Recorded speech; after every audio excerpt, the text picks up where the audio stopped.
we're going to get to Brett McMurphy's bowl projections now, and in the playoffs, the 14 playoffs, he matches Ohio State and Clemson in one semifinal. Ohio State in a route.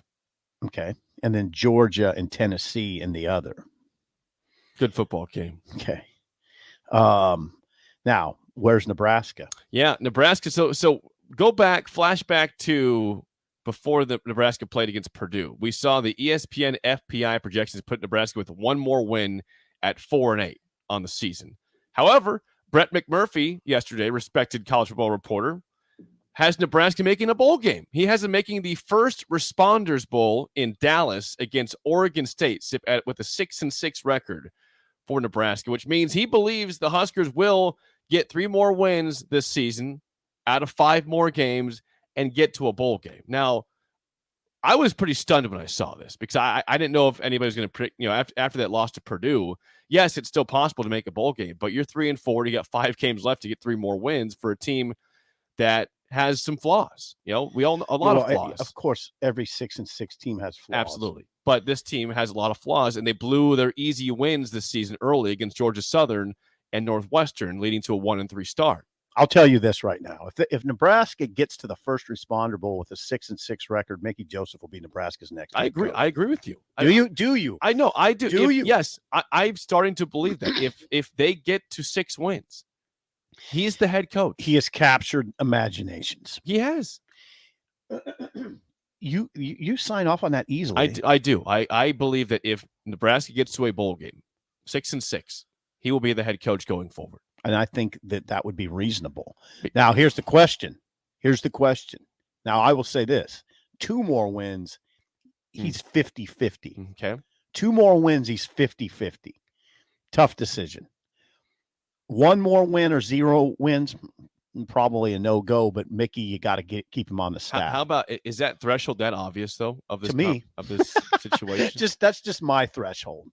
Well, I'm with you. You seem like you're with me. No, I'm with you on this. If they don't win a game the rest of the season, it's going to be hard for me to sit here and say he should be the head coach. Now, understanding, again, the deck stacked against him because of what happened this season going in. I mean, you can't change the roster midseason. You can make some adjustments to who's starting and who's not, maybe the way you practice, but you can't change the guys in the roster. So, yeah, if they win 0 to 1 more, it's going to be tough for me to say he should be the guy. 2 wins, I'm with you. 50-50. It probably is 50-50 at 5-7. But if they get to 6-6, I think you have to keep him. I think he's the guy. That means you probably beat Minnesota, Wisconsin, Iowa. Teams you've been having losing streaks to. Do you think in that scenario, right? Isn't it right? I mean, you could upset Illinois, I guess, on your home field, but more likely is that in that scenario where you get to 3 more wins, you're probably beating Minnesota, Wisconsin, and Iowa in November, which should be, we talked about that before the season being a hell month, right? We said November is death. It's hell. Those 3 teams have kind of faded out this year. All right, stop and take a deep breath. Now think about what you're talking about. Think about it. I mean, think about, you just said the best chance for 3 wins is Minnesota, Iowa, Wisconsin. Right, I did. And those are all very possible. With Illinois in your schedule still. With Illinois as also a possibility. Yeah, I mean, I think I was hoping Illinois would be a night game. It will be at 2:30 p.m. I was hoping it would be a night game because I think that is more, I think you're more likely to get an upset at night. Thoughts? Maybe not. Doesn't really change my opinion at all. Okay. I think that game is winnable. I watched Illinois. It's going to be ugly. Nebraska's going to have to do what they did against Purdue, but Illinois scored 9 points against Iowa. Okay. Illinois doesn't put up a bunch of points. They don't have that kind of offense. As long as you can keep Chase Brown to a reasonable total. Just don't let Chase Brown come in here and run for 300 yards. You got to bring him down. You can't let him just run away and break tackles and go 80 yards. In the middle of the field, you can. Well, that not 80. But you can give up some 12s. You don't want to. In the middle of the field. You don't want to. You don't want to, but you can. As long as you can get him when the field starts shortening up, that's when you got to take care of business.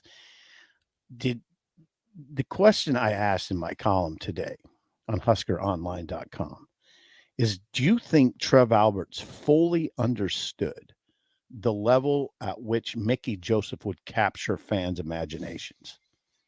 I don't think that we knew that for sure ourselves.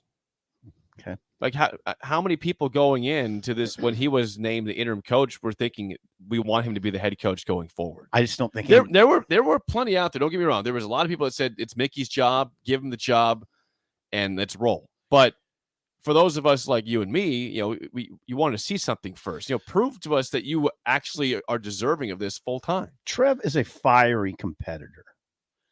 It's possible. I want you to ponder this. It's possible. My God, Steve. It's possible he made Mickey the interim head coach simply because it would give Nebraska the best chance for success, even if that success meant potentially making the AD's job a bit more complicated. Do you understand what I'm saying? Yeah, I got you there. Do you understand what I'm saying? Mm-hmm. Because if he's not inclined to, if Trev is not inclined toward Mickey, or if there's serious questions in his mind, while he's trying to make this decision, Trev Alberts, the fan base is abuzz about Mickey. And if they win 3 more games, they're really buzzing. The buzz is already significant. I was on shows yesterday, multiple.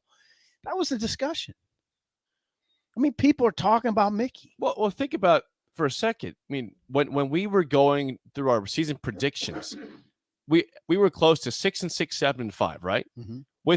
With wins against Northwestern and Georgia Southern included in that. They lost those games. Yeah. So they got to 6-6 with those 2 games being losses. Great point. It's a hell of a job. Right. Yeah, it's a great point. That we couldn't have seen coming after 1-3. Right. And not only that, I mean, not just take out the pure 1-loss record element. You kind of like what you see, right? From Mickey. You like the optic. You see what I'm saying? You like his sideline demeanor. You like the way he gets off the bus. You like the way he leads. You like him in press conferences. His likability factor is high. He's not. There's nothing cheesy about Mickey either. He's a dude. He's just really energetic on the sideline. Yeah, not cheesy though. No, I mean, we're not talking about PJ Flex. So sorry. There it was. There it was. Well, the guy is a little cheesy. You'd have to admit, right? He is cheesy. Thank you. But it works for him. Yes. The other thing is, and I want you to humor me, please.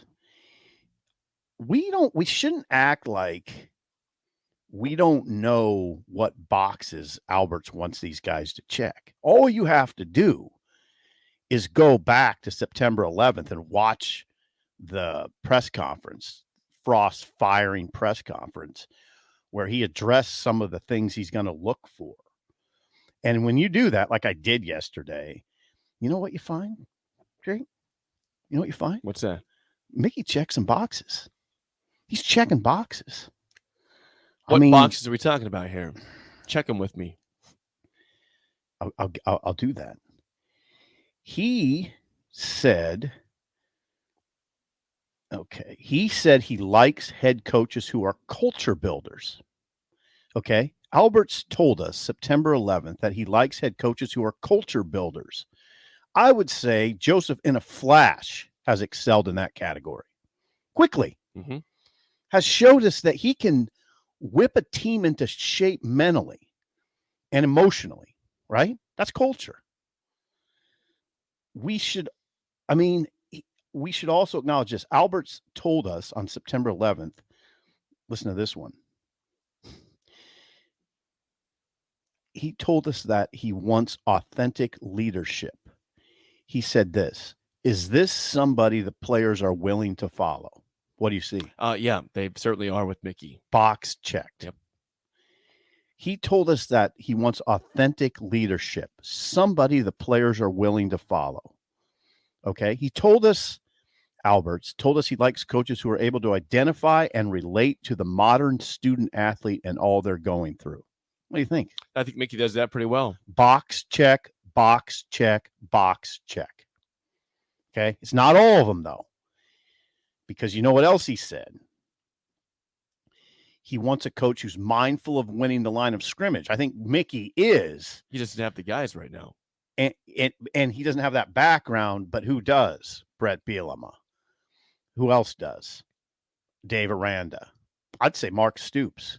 I'd say of those three, none of them are probably coming here. No. I mean, I think Stoops would be the best shot.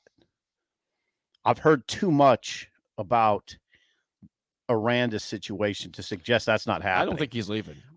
We've covered why we don't think Bielema's coming. I almost said. You almost pulled a Harvey Probin. I did. I didn't though. So we want Brett Bielema here. So Mickey checks some boxes. We didn't mean to get into this discussion.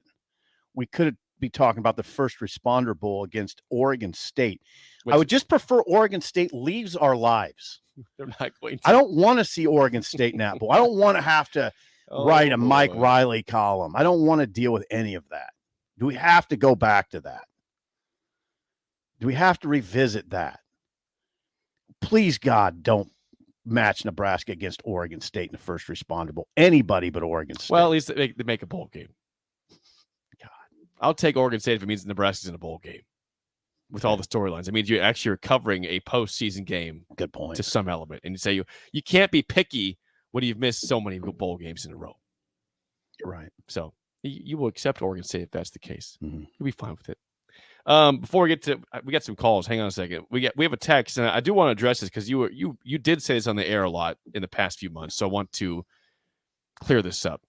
This is Dexter, unnamed. Says, Sip, can you explain your flipping on Mickey getting the job? Early on, you made it sound like you had inside knowledge that there was no chance he gets the job. Well, you're changing your tune. Worries me that you're hearing the search is not going the way for Trev. No. Don't worry about that. I mean, I don't know that he's a serious candidate, first of all. He's a serious candidate. I mean, obviously, I basically flipped. You have flipped. Because Trev put him in that chair, in the interim chair, which I didn't anticipate. That alone, I would guess I was wrong. That alone surprised me. I thought that you would put Whipple in that chair because he has prior head coaching experience. Okay. Now, we come to find out that Whipple is riding around in a scooter before games, clearly has some foot issues. And maybe there was medical reason why Whipple wasn't made the interim head coach. Now, Trev said, no, it's because Whipple has an offense to worry about. Okay. Chinander, I thought originally would be the guy, but Chinander obviously got fired. Yeah, ruled himself out. Now, after that, you could have put, I guess, Sean Beckton in that chair, but it goes back to what we said a little bit ago.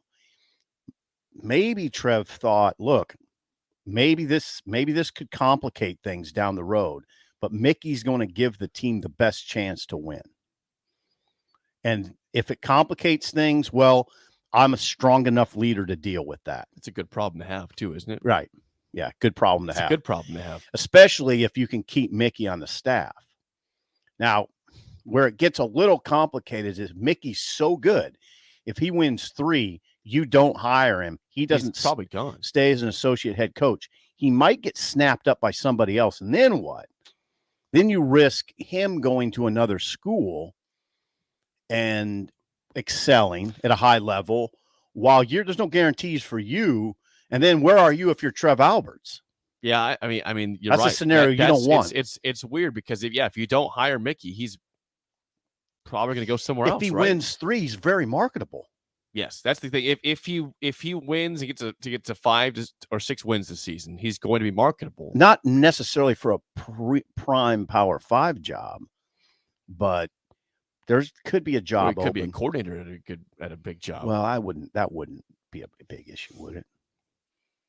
Would it? I don't know. It's a head coach job that you'd be concerned about. Yeah, well, I guess we'd see.